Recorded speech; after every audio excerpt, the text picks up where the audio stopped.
Okay, let's do this. Hi everyone, my name is Neil. I am a hiker. So here's all my kit.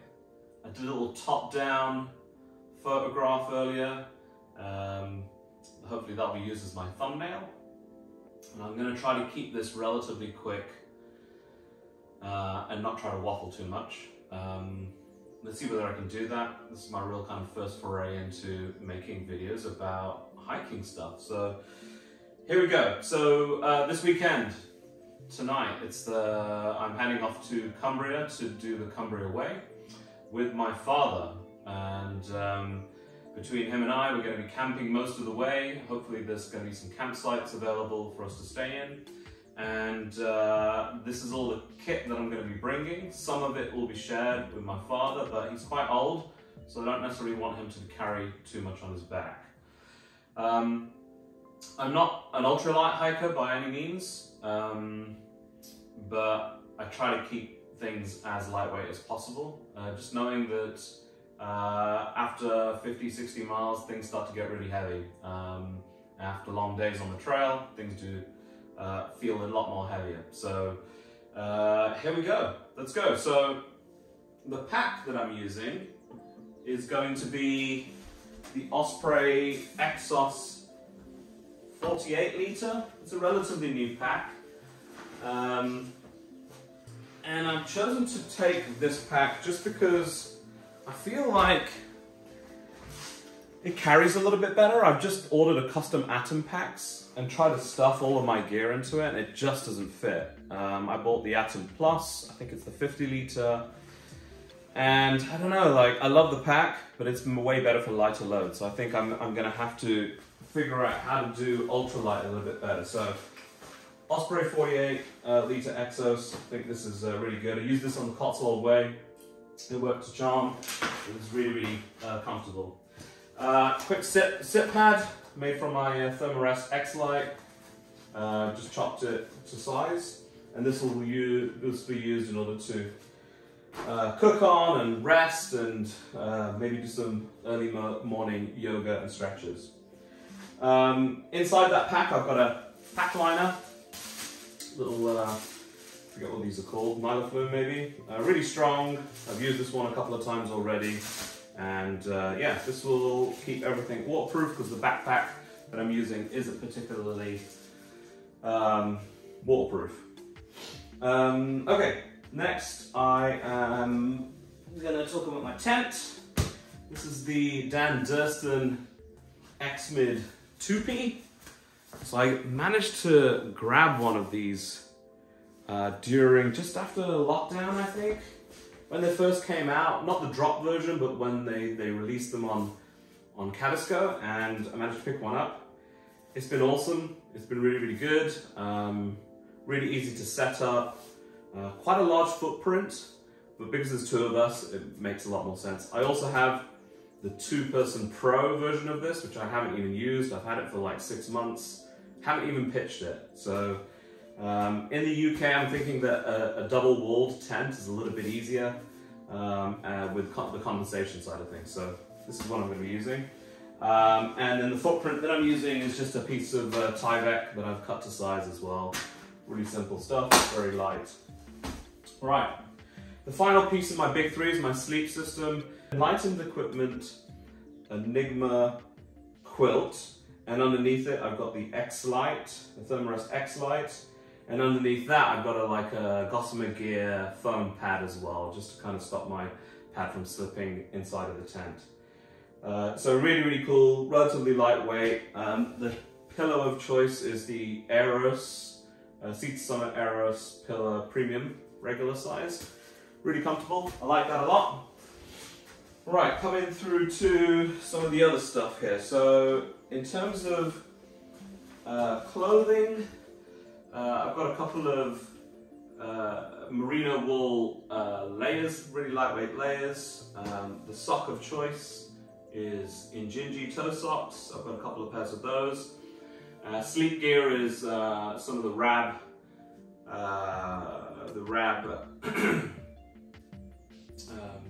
long johns, which are super comfortable, and I'll only really use those to sleep in.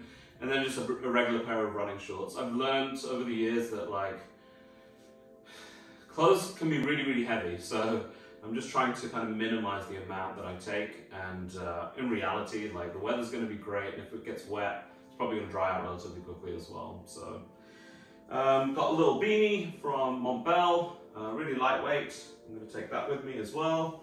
And then in terms of insulation, I've got a new jacket, actually, a rainproof jacket. It's the Patagonia running jacket, so it's a bit like a smock.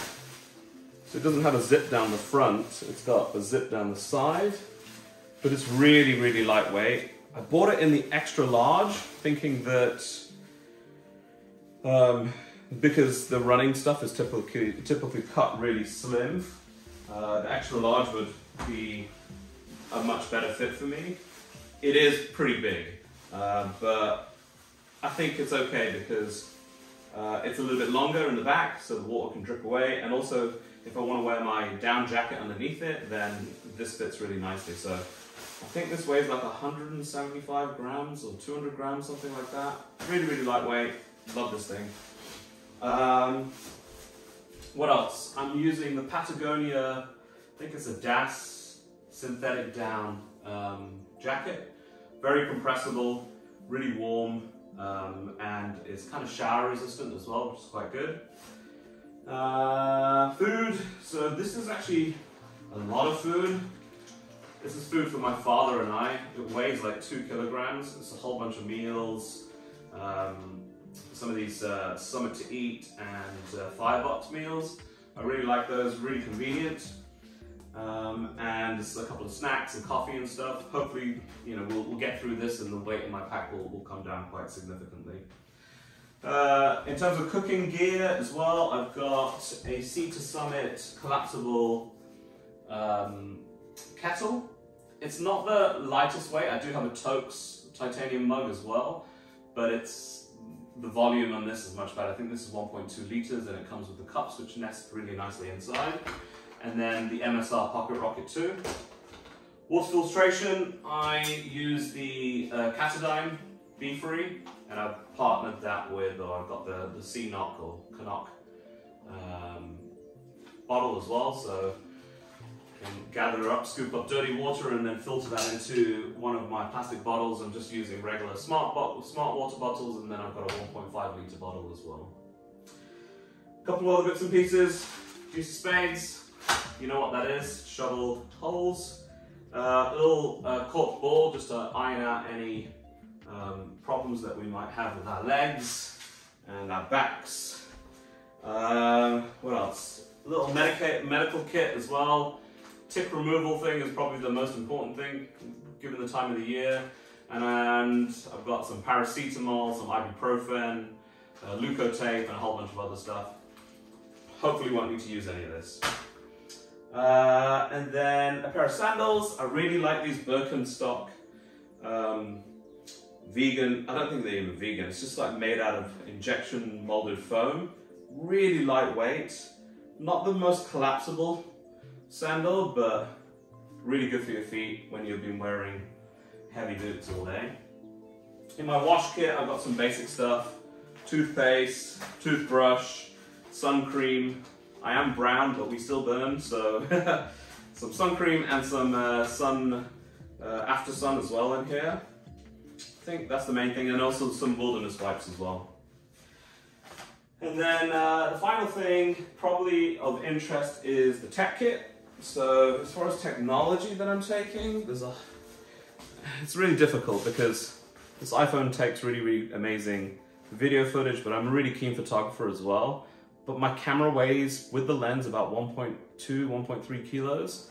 It's a lot of weight, so I'm not entirely sure whether I'm going to be taking it. I'll make that judgment call at the final few minutes. But in here I've got like a wall charger. I have one of these little pumps to blow up the airbeds. I've got 2 of these things, which are really lightweight battery packs, 10,000 milliamp. It's made by Nightcore. A compass, And then here I've got all the wires for this, plus the Nightcore headlamp as well. So yeah, that's all the tech I think I'm gonna take, because my pack is around about 12 kilos, including the food right now. I think with the base weight, we're looking at about 10 kilograms. So yeah, it's a difficult decision whether I should take my camera or not. If I'm gonna continue making YouTube videos as well, I also have a GoPro, which I hardly ever use, but that's also another thing that I could potentially take. Not so great at taking photographs, but it's pretty good. I've used it a few times and it's excellent. All right, what else? Tracking poles, because the X-Mid is a tracking pole tent. I've got these black diamond cork tracking poles. They're not the lightest in the world. I think they're aluminium as well. Probably should get some lighter weight ones, but these will do and they work really well. I love the fact that they have this extra bit at the bottom. So when I'm going uphill, I can hold them a little bit lower and not have to adjust them, which is good. As you can see, there's a whole bunch of stuff sacks kicking around here. You know, these are all from Hyperlite. I've got the Hyperlite pods as well. Shipping this stuff to the UK is nosebleed expensive. I feel very lucky that I've been able to do that over the last couple of years, but really there are cottage companies based in Europe and in the UK that are using Dyneema that I'm probably going to look to right now. Unless Hyperlite, you guys figure out a way of actually getting some production done in the UK or in Europe, would make life a lot easier for us. Probably sell more as well, so just a little bit of advice there. And then the final thing, luxury item, look at this. Halanox Chair Zero. So I've got one of these for me and one for my dad. I probably wouldn't take this if my father wasn't coming. So my dad's 76 years old. We're going to be moving relatively slowly, naturally. You know, he's showing signs of age, and I just think having a chair when we pitch up, when we wild camp, is going to be really nice for us. So that's kind of the focus there. I think that's everything. In terms of what I'm wearing, oops, just spilled my coffee. It's awesome. Here are my clothes. I've got just another Patagonia Capeline t-shirt. I'm wearing some Injinji socks, a pair of really stretchy boxer shorts from Lululemon. These are amazing. Very, very expensive, but that's the price you pay for comfort. On my legs, I'm probably just going to wear a pair of trail running shorts most of the time, but I've got these trail runners from Nike, the trail series, and they're really lightweight, very stretchy, super comfortable. And then as just a mid layer, I've got the Patagonia R1 hoodie. Really like this. It's not the lightest weight. I have ordered a Senchi Designs lightweight hoodie from the US, but classic United States cottage companies have decided to send it using US Postal Service. And they're the worst, right? Send it FedEx, send it UPS. It's more expensive, but it'll reach its destination. I can see on Shop right now, it's been sitting in customs for the best part of 10 days and it hasn't moved. So I'm having to take this and take the extra weight. And then on my feet, I'm gonna be wearing, so again, you know, this is a decision that I'm gonna make. I'm gonna check the weather. It's supposed to be really, really nice over the next couple of days in the UK, particularly in the north in Cumbria. So maybe I'm going to take a pair of trail runners that are not waterproof. But I've also got a pair of Ultra Olympus GTX hikers with the high cut, fully waterproof, really cushiony, and yeah, I don't know. I'm on the fence about that one. A lot of people I've asked on the Facebook group, the Cumbria Way, as to what the terrain is like. It's kind of 50-50. Some people have done it in trail runners, other people have done it in waterproof boots. Given that the weather's going to be really good, Well, you never really know with the weather, right? But given that the weather's supposed to be really good, then perhaps I'll just take my trail runners. I like them. They're a little bit lower to the ground than the waterproof boots as well. I prefer to be low. I like the zero drop. I like the wide toe box. I don't like the garish colors that Ultra have come out with recently. I know that in the United States there is a white pair of Ultra Lone Peak 7s, not available in Europe right now, so I'm not sure what's going on there. And I think that's it. My hat, Finisterre, my trusty orange hat. I love this hat, it's really lightweight. Smidge for any bugs that might appear.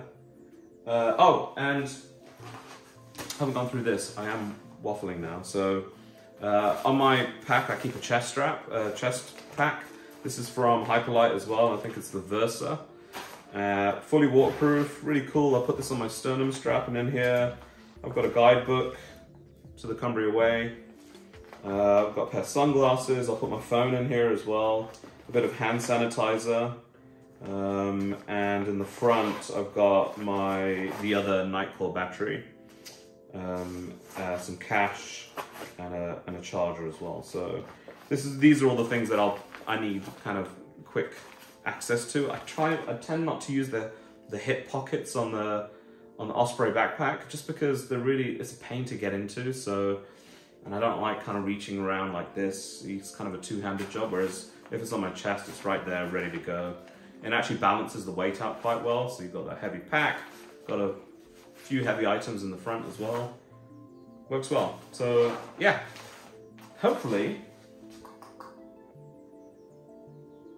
that's everything. And I haven't waffled on too much and people stuck around and watched this video. So yeah, that's pretty much it. Thanks for watching. Really appreciate you getting to this point in the video, if you stuck around. If you're interested in more hikes that I'm doing, if you want to see more videos like this, let me know. Happy to share a little bit more. I know there's like millions of YouTubers, millions of people out there just like posting videos online, so not entirely sure whether this is unique. Whether it's unique that I'm an Indian guy, British, who loves thru hiking. But yeah, maybe there's a niche there, who knows. But thanks again for watching. I will see you in the next one. Peace.